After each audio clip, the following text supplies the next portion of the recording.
Hello everyone and welcome to CUET exam factor YouTube channel.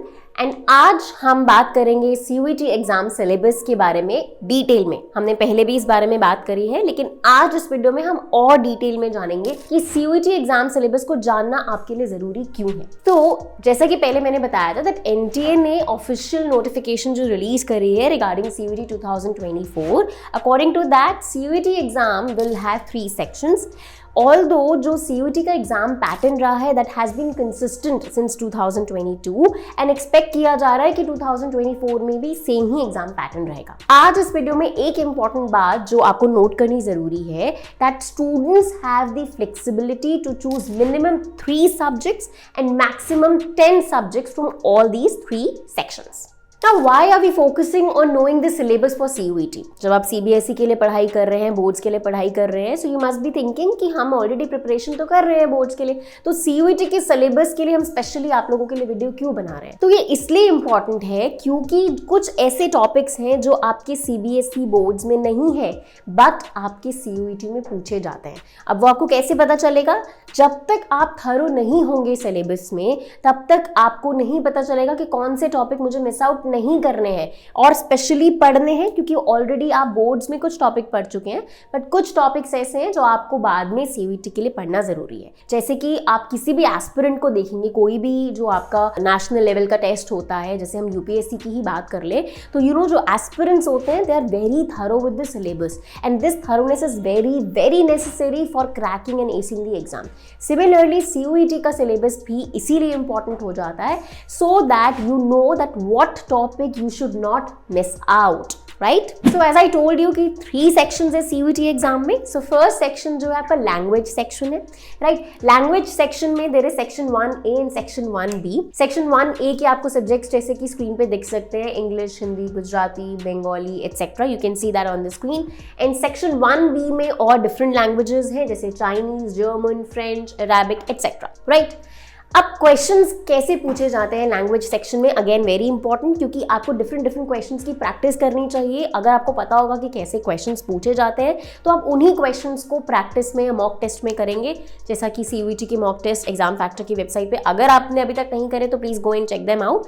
वहां पे आपको हम जो एग्जाम फैक्टर के मॉक टेस्ट में क्या देखने को मिलेगा कि जितने भी आपको डिफरेंट टाइप्स के हम क्वेश्चंस दिखा रहे हैं ये आपको सब करने को मिलेगा, आप सब प्रैक्टिस कर सकते हैं।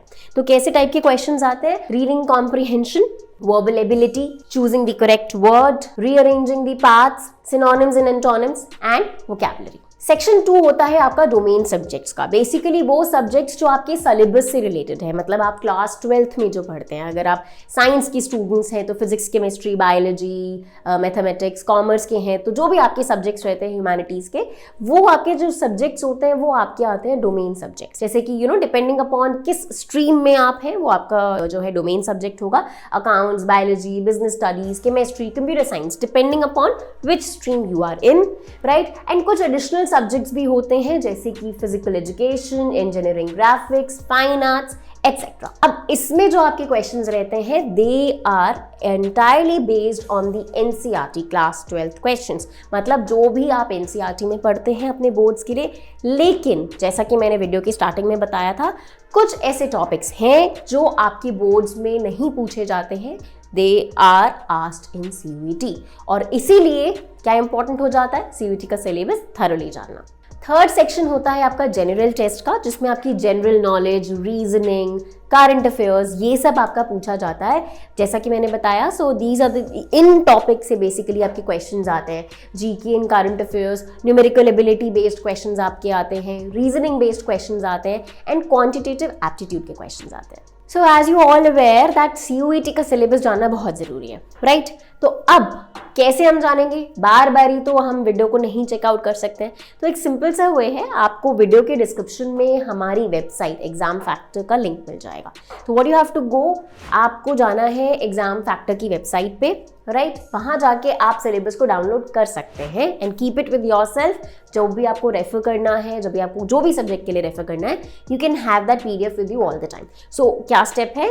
एग्जाम फैक्टर की वेबसाइट पे आप गए, आफ्टर दैट आप नीचे स्क्रॉल करेंगे, स्क्रॉल करने के बाद आपको यहाँ पे दिखेगा CUET सिलेबस। CUET का जो सेक्शन है उसमें देयर आर डिफरेंट थिंग्स जहाँ पे आपको डिटेल मिल जाएगी। तो अभी हम CUET सिलेबस की क्योंकि बात कर रहे हैं, तो CUET सिलेबस में आप जाएंगे, देयर आर सर्टेन डिटेल्स जो आपको फिल करनी है, your name, your email address, mobile number, targeting CUET in and student और पेरेंट ऑफ कोर्स, जो भी अगर आप पेरेंट हैं तो अपने बच्चे के लिए डाउनलोड कर रहे हैं तो you can fill as an parent.